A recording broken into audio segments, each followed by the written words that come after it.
Hi, I'm Trisha, and welcome to the crazy roller coaster that is my life.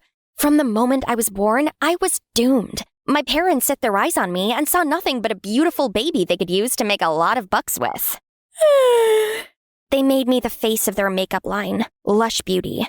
And since my hair was long and lustrous, they launched hair products too, using me as their model, of course. Even my everyday moments were never peaceful. My parents were always filming me. Look who's keeping her teeth all sparkly. I'd lost count of how many times I asked for privacy, but they never listened. And before I could stop her, Mom had already posted that silly video of me. Love emojis poured in, comments like, "She's so pretty. Her teeth are goals. Love you, Trish." And that made my mom even happier. My parents documented everything. My first loose tooth, my first zit, and I had a big fan base. Everyone thought I was living the dream. But I hated the cameras, the fake smiles, the pressure to be perfect. I didn't want fame. I just wanted to be a normal kid. I loved building robots. At 8, I already knew I wanted to be a robotics engineer. But my parents didn't care. "You've got a photo shoot in 30 minutes. "Just wrapping up this robot." "Ugh, this robot obsession again? Modeling pays real money." "It's not an obsession. It's my passion, and I don't like modeling." "Now, listen. French fries? That's like 200 calories. Obesity is calling." "A handful won't turn me into a pig overnight, Mom." "Throw that out or give it to Audrey." "Yeah, toss it to the trash can." AKA me. That's my sister Audrey. She hated me for getting all our parents' attention, and I get it. They sent her to a worse school than mine and brushed it off whenever I spoke up. To them, I was the moneymaker. She wasn't, so they didn't care. Like one time, we broke into a fight after she destroyed one of my robots. "What are you doing?" "Just helping you clean up." "Give it back the way it was." "Enough! Stop it, both of you!" Audrey's smug face pushed me over the edge. I lunged at her, ready for a fight. Mom rushed in and pulled us apart. I had a small scratch on my face, but Audrey's was much worse. "Oh my God, Audrey! What did you do to your sister's precious face? Apologize right now!" Mom ignored the even bigger scratch I had given Audrey and fussed over my barely visible wound. I glanced at Audrey. Her face was flushed, fists clenched in frustration, but she didn't fight back. After all, she started it. She deserved the punishment. But after a while, thinking about our fight and the blood still trickling from Audrey's scratch, I started to feel sorry for her. Maybe all her mean behavior was just her way of getting back at me for the unfair way our parents treated her. Audrey skipped dinner that night, and my parents didn't care. So I took some food for her, and some Band-Aids. "Hey, Audrey, are you there?" "I'd rather choke than say sorry." "I just brought food." "Oh, look, it's Miss Perfect. Everyone may worship you, but I'll never bow to you." "Cool, just eat." You see what my sister said about everyone worshiping me? She wasn't totally wrong. People everywhere treated me like I was Beyoncé's long-lost cousin. Young, glamorous, and always in the spotlight. "Her skin! It's like melted butter!" "Trisha, can I take a selfie? I need a new lock screen." At first, the fame felt exciting, but before long, it started to suffocate me. I was drowning in it, and it left me drained. But there was one person immune to the Trisha charm. Daniel, a transfer student. He caught my attention from the first day I noticed we had a shared love for robotics. During his class introduction, he casually rolled up his sleeve to reveal a robotic prosthetic arm. "Name's Daniel. I'm a one-armed pirate." The whole class went silent, then buzzed with whispers about the strange robotic arm and the mysterious new guy. "Just kidding. It's a robotic glove I made, hoping it'll help people with paralysis, like my grandma. I want to be a robotic engineer." I was so impressed to meet a robotics nerd like me, and I wanted to be his friend. But no matter what I did, Daniel kept acting like a grumpy cat. "Hey, I wasn't sure if you liked apples or pineapples, so I got both." I brought my own lunch. He was my seatmate, but completely ignored me, and that drove me crazy. I was used to attention. No one ever ignored me, except for him. I refused to back down, so I sent one of my guards on an errand. "Max, I want intel on Daniel. Hobbies, allergies, everything." "New crush?" "He's a mission." Turns out, he wasn't a jerk. He was just selectively nice. He always volunteered to help kids at the orphanage every Saturday. Charity boy, huh? I can absolutely work with that.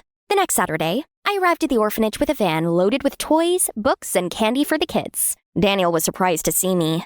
Hi, I brought some stuff. Hope that's okay? You brought all that? Why? Seeing Daniel's confused face made me grin. I pointed to the van full of toys, and the kids swarmed around it, their faces lit with excitement. I saw your post about donating stuff. I wanted to help. And the smile that appeared on his face made me want to melt. We could use an extra hand today. Want to tag along? Sure.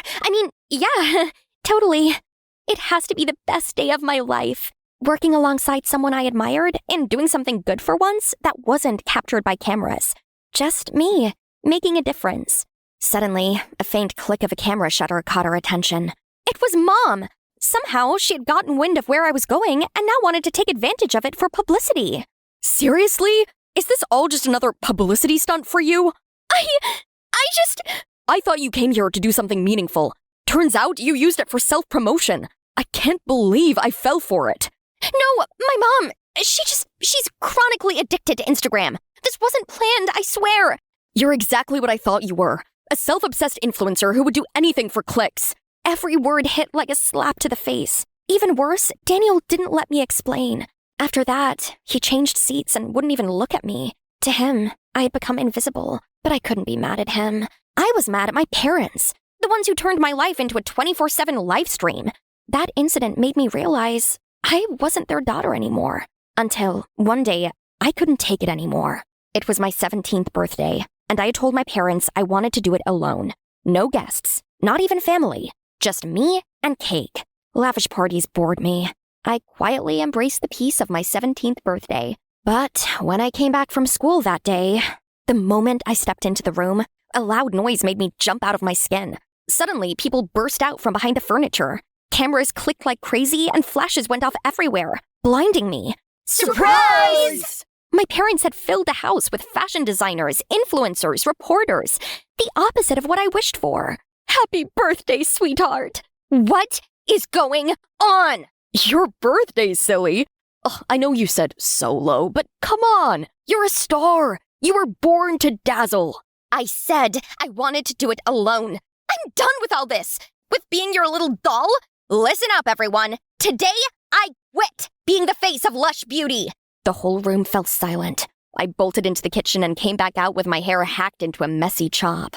Instantly, the cameras went wild again. My parents looked horrified, while Audrey smirked in triumph. I didn't care anymore. Life had trapped me, but now I was in control. I ran away from the noisy crowd, locked myself in my room, and dyed my hair a messy shade of green. When my parents saw me the next day, they looked ready to call an ambulance. She ruined her hair! Our pride! Our investment! Why would you do this, Trisha? What are you even wearing? Sackclothes? I'm taking back my life. This modeling circus? It's your dream, not mine. I want to be a robotic engineer, and I will be one. No one can stop that. A what now? You will be touching wires, screws? You'll ruin your nails. No matter what. Don't worry, Mom. I will be your new model. My eyes almost fell out of their sockets when we turned to look at Audrey. She was dressed in some of my designer clothes, hair made into a tight braid, and face full of makeup. Audrey? The makeup helped, but I didn't expect you to do so well. I felt sorry for Audrey with the way my parents rushed over to her, taking pictures of her and asking her to turn this way and that. Audrey caught my eye and smirked as if she had won a trophy. Honestly, she just volunteered to be their new puppet. The next week, news of my resignation had spread like wildfire.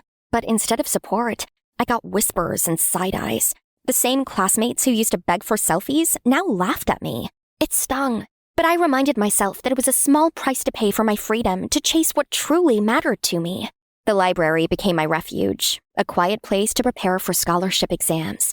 I could afford any uni, but I wanted to prove to everyone, especially my parents, that I had the brains to earn it. One afternoon, while reaching for a robotics textbook on the top shelf, another hand stretched out at the same time. Oh, sorry, Trisha. What do you want this book for? His surprise made my blood boil. I want to chew on it. Why else? It's surprising to see you interested in... Oh, so lipstick and heels make me dumb? You don't know me, Daniel. I've loved robotics for years. When you said you wanted to be an engineer, I thought, finally, someone like me. But you just saw a shallow girl. Did you quit modeling to follow your passion? None of your business. After the way he treated me, I thought it was best to keep my distance from him. So I quit studying at the library. But studying at home had its challenges. While my mom gave me looks of contempt, Audrey made loud noises and flaunted her flashy outfits to annoy me. They're trying to get me to be jealous of being replaced by Audrey. Wow, Audrey, you're a natural. Trisha, did you see that? How did she nail that pose? I wasn't bothered by them. I kept my focus on the book in my hands, completely absorbed. Audrey, sweetie, the client loves your vibe. If you close this deal, you'll be on the cover of Teen Style. Woohoo! I bet even Trisha never had an offer like this. They really thought I'd suddenly miss the lights and cameras and overpriced designer shoes. I simply returned Audrey's smile, knowing that being too nice would only make her more annoyed. Good for you, Audrey. What they didn't realize was that I'd already had all that, and I gave it up.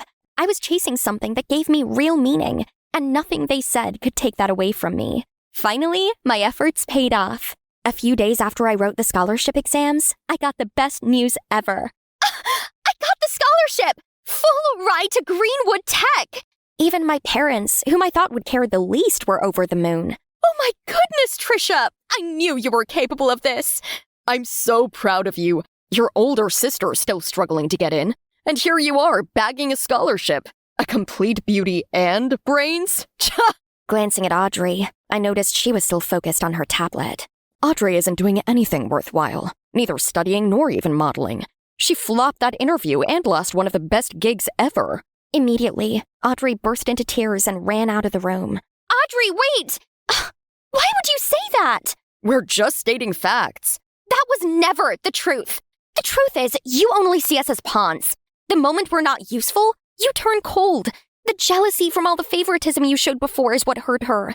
She never even wanted to be a model. She just wanted your love. But all you ever cared about was money and fame. I didn't give them the chance to reply. I went straight to Audrey's room. I'll always be in your shadow. Huh? You'll always be the favorite.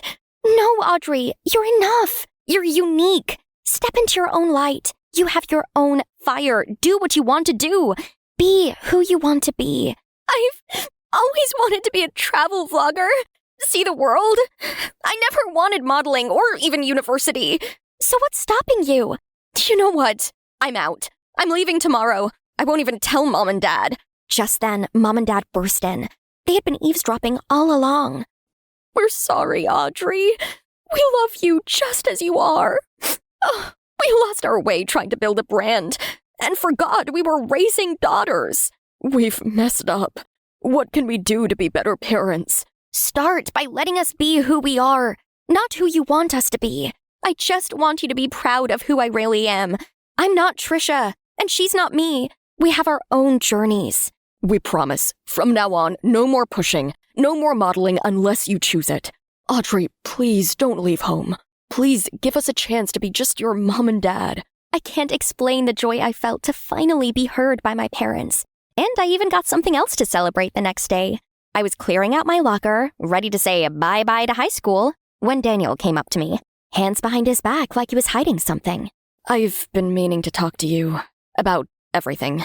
About what? I owe you an apology. Back at the orphanage, I misunderstood and judged your work. Does it even matter now? It does matter. I've gotten to know the real you.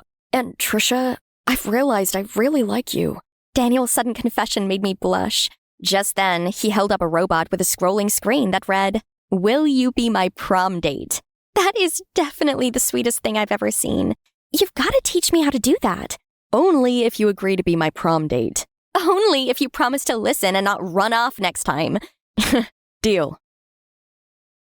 Soon after, Daniel got into the same school as me. It felt like a dream come true. Audrey and I still modeled occasionally, but only by choice. I was finally writing my own story, and it couldn't have been better.